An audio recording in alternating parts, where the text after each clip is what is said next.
এই নারায়ণগঞ্জে ভোটের ফলাফলগুলো নিশ্চয়ই আসতে শুরু করেছে, সেখানে কি অবস্থা যদি আমাদেরকে জানাতেন।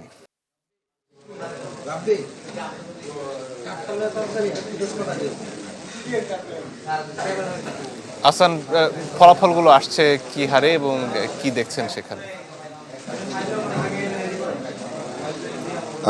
মঞ্জুর, আসলে এই মূলত রিটার্নিং কর্মকর্তার যে কার্যালয় সেখান থেকে কিন্তু আসলে নির্বাচনের ফলাফলের যে ঘোষণাটি আসে সেটিকে আমরা বেসরকারি ঘোষণা হিসাবে কিন্তু নেই। তো নারায়ণগঞ্জে কিন্তু বলা যায় যে এখন ঘড়ির কাঁটায় কিন্তু 3:30 আমরা দেখতে পাচ্ছি, 3:27।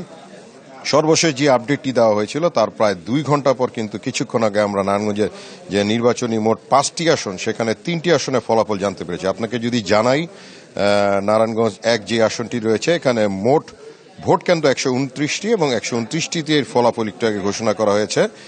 এখানে মোস্তাফিজুর রহমান ভুইয়া, দীপু ভুইয়া তিনি ধানের শীষ প্রতীক নিয়ে মোট ভোট পেয়েছেন 1,56,358টি। আর তার নিকটতম যে প্রতিদ্বন্দ্বী রয়েছেন, যিনি দাঁড়িপাল্লার প্রতীক নিয়ে রয়েছেন, তার নাম হচ্ছে আনোয়ার হোসেন মোল্লা। তিনি ভোট পেয়েছেন 91,690টি। তো বিজয়ী হিসাবে যেহেতু সর্বাধিক ভোট পেয়েছেন দীপু ভুইয়া ধানের শীষ প্রতীকে, তিনি বিজয়ী হয়েছেন এই আসনটিতে। এবং নারায়ণগঞ্জ 2 আসন যেটির ঘোষণা হয়েছে এটি যদি জানাই তাহলে এখানে মোট ভোট কেন্দ্র রয়েছে 118টি এবং 118টি কেন্দ্রেরই ফলাফল ঘোষণা করা হয়েছে। এখানে অধ্যাপক মোহাম্মদ ইলিয়াস মোল্লা, যিনি বাংলাদেশ জামাতি ইসলামী দাঁড়িপাল্লা প্রতীক নিয়ে লড়েছেন। চায়ের কাপে সমাজ বদলের ঝর্ণা তুলে আগে গোছান নিজেকে। প্রিমিয়ার টাইটানিয়াম আলমিরা, গুছিয়ে ফেলুন জীবনটাকে। তিনি ভোট পেয়েছেন 82,987টি এবং মোহাম্মদ নজরুল ইসলাম আজাদ, যিনি বিএনপি ধানের শীষের প্রতীক নিয়ে রয়েছেন, তিনি ভোট পেয়েছেন 1,25,063টি এবং সর্বাধিক ভোট পাওয়ার কারণে বিএনপি ধানের শীষের নজরুল ইসলাম আজাদ কিন্তু বিজয়ী হয়েছেন নারায়ণগঞ্জ 2 আসনটিতে।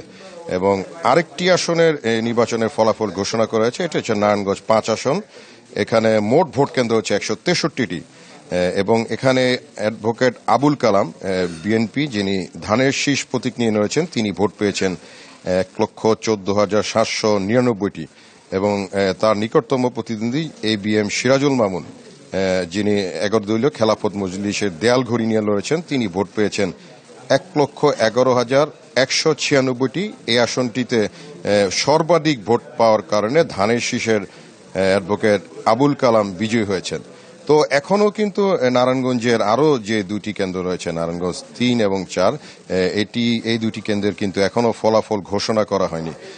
আমরা বিভিন্ন সূত্রে 2টি উপজেলা পর্যায়ে ফলাফল জানতে পারলেও আসলে মূলত রিটার্নিং কর্মকর্তার কাছ থেকে কিন্তু আসলে এই ফলাফলের ঘোষণাটি আসলে কিন্তু আমরা বেসরকারি ফলাফল হিসাবে কিন্তু বিবেচিত হব। তো এখন পর্যন্ত কিন্তু রিটার্নিং কর্মকর্তার কার্যালয়ে বিভিন্ন প্রার্থী বা তাদের সমর্থকরা তারা কিন্তু আসলে ফলাফলের জন্য অপেক্ষা করছেন।